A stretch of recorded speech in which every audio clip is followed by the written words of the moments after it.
Olá, que bom ter todo mundo aqui para nossa análise de hoje. Vamos direto ao ponto, porque hoje a gente vai pegar a astrologia, que muitas vezes é vista apenas como aquela previsão de horóscopo rápida do dia a dia, e vamos transformá-la no que ela realmente é, uma ferramenta psicológica incrível e super estruturada para nossa autodescoberta.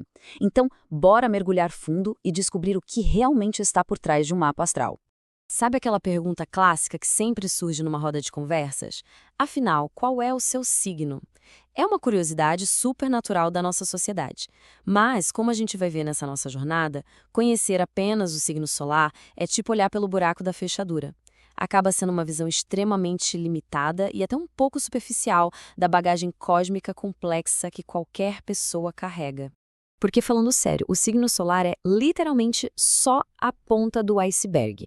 Logo abaixo dessa resposta simples de qual é o signo, existe um oceano gigantesco de informações astrológicas que estão o tempo todo se conectando. E esse oceano esconde camadas e mais camadas de emoções humanas, dos nossos potenciais ocultos, dos nossos maiores desafios e da nossa própria essência. E é exatamente essa vastidão oculta que define o conceito do nosso mapa astral. Para a gente tirar da cabeça qualquer ideia de bola de cristal e adivinhação, precisamos entender o mapa como se ele fosse um verdadeiro raio-x do inconsciente. Ele é uma fotografia exata de como o céu estava no minuto preciso do nascimento. E olha que loucura, devido a toda a rotação e ao movimento dos astros, essa configuração atua como uma impressão digital cósmica. Ela é tão, mas tão única, que uma exata igualzinha só vai voltar a acontecer daqui a 26 mil anos. No fim das contas, é o projeto arquitetônico da consciência humana. Para entender como esse projeto funciona na prática, vamos usar uma metáfora e pensar no mapa astral como um grande teatro. Dando um zoom anatômico na estrutura dele, a primeira camada que a gente encontra são as famosas 12 casas astrológicas. Elas são essas divisões que formam a roda, e a gente pode pensar nelas como os palcos literais onde a vida vai se desenrolar.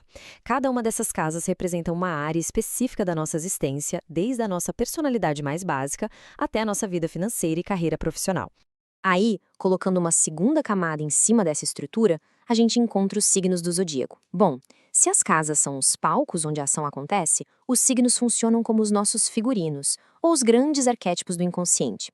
Eles são responsáveis por dar a cor, o tom e aquela textura específica de como as experiências vão ser vividas em cada um dos palcos da vida. Completando esse nosso zoom estrutural, chegamos à terceira camada, que é absolutamente vital: os planetas e os seus graus exatos. No nosso grande teatro da vida, os planetas são os atores. Eles são aquelas forças dinâmicas que entram no palco, vestem o figurino dos signos e, de fato, fazem a ação acontecer. Eles impulsionam todos os nossos comportamentos, desde os mais conscientes até aqueles totalmente automáticos. Então, o grande pulo do gato aqui é entender como essas 12 casas astrológicas agrupam os estágios da nossa experiência humana. Elas não são, de jeito nenhum, caixinhas separadas e isoladas num canto. Muito pelo contrário. Elas operam em sistemas de eixos que estão sempre interconectados. Ou seja, diferentes áreas da vida estão sempre conversando e influenciando umas às outras.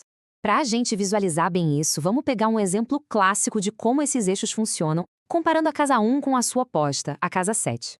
A casa 1 é o domínio do nosso ego pessoal, a nossa vitalidade, aquela primeiríssima impressão que a gente causa no mundo. Já do outro lado da roda, em oposição total, temos a casa 7, que governa tudo aquilo que projetamos nos outros, os casamentos e as parcerias sérias.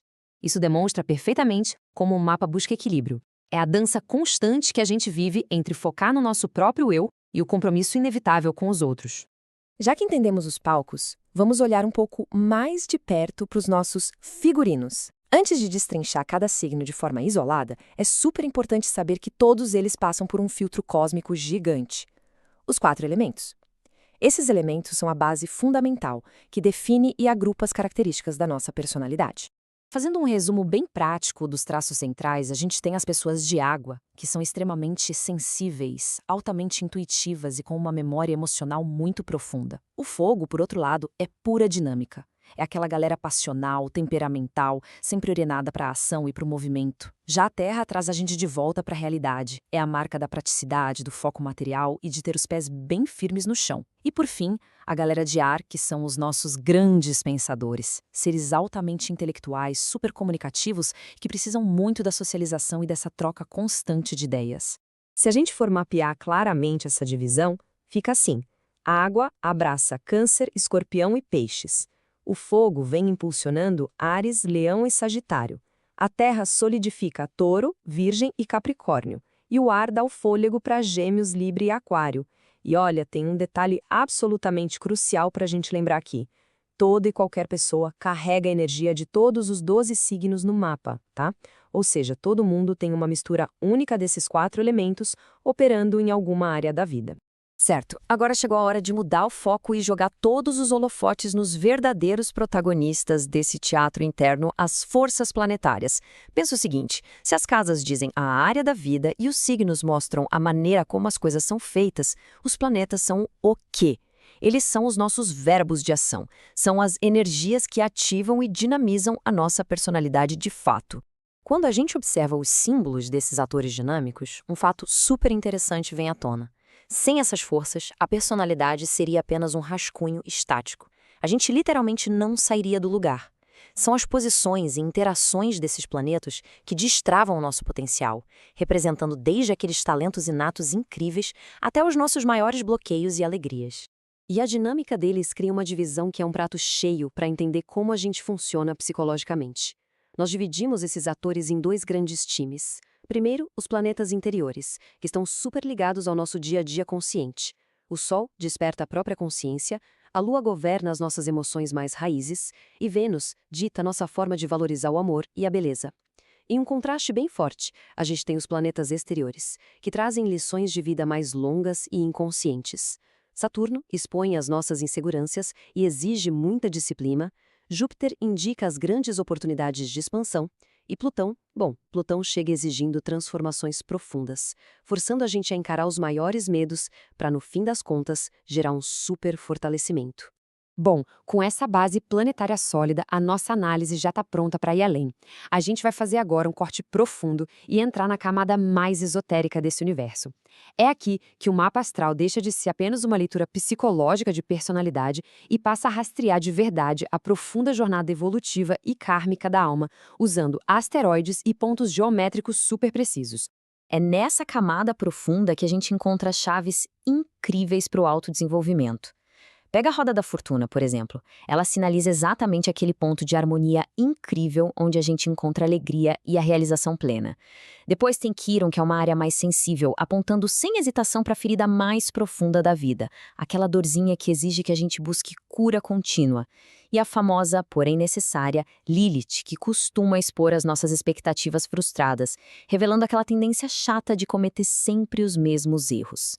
Entender esses pontos é ter nas mãos a ferramenta certa para quebrar ciclos psicológicos totalmente destrutivos. E todo esse aprofundamento pavimenta o nosso caminho para um dos conceitos mais impactantes e surreais da astrologia, os nodos lunares. Essa é, sem exageros, a batalha definitiva entre o nosso passado e o nosso futuro. De um lado, a gente tem o nodo sul, ou a cauda do dragão, que simboliza aquilo que a gente já domina de trás para frente, os nossos hábitos super confortáveis, mas que acabam gerando estagnação. Do outro lado, chamando a gente para frente, vem o nodo norte, a cabeça do dragão. Esse é o destino batendo na porta. Ele representa as novas escolhas, o progresso e aquele desafio de expansão espiritual que às vezes assusta. É literalmente a inércia confortável contra a evolução que a gente precisa viver. Tudo isso acaba culminando numa grande reflexão final que a gente precisa fazer. Afinal, qual é o caminho kármico e a jornada que esse projeto cósmico incrível está instigando todo mundo a explorar? Depois de desmontar o mapa astral inteiro, passando pelos palcos das casas, pelos figurinos dos signos, pelos verbos dos planetas, até chegar às batalhas evolutivas dos nodos, fica muito claro que a gente tem, de fato, um raio-x do nosso próprio potencial. E o mapa não escreve o futuro em um bloco de pedra. Ele ilumina as ferramentas que estão nas nossas mãos. A grande questão que fica agora, para todo mundo que está acompanhando, é: sabendo de tudo isso, como a gente vai decidir atuar no nosso próprio palco da vida a partir de hoje?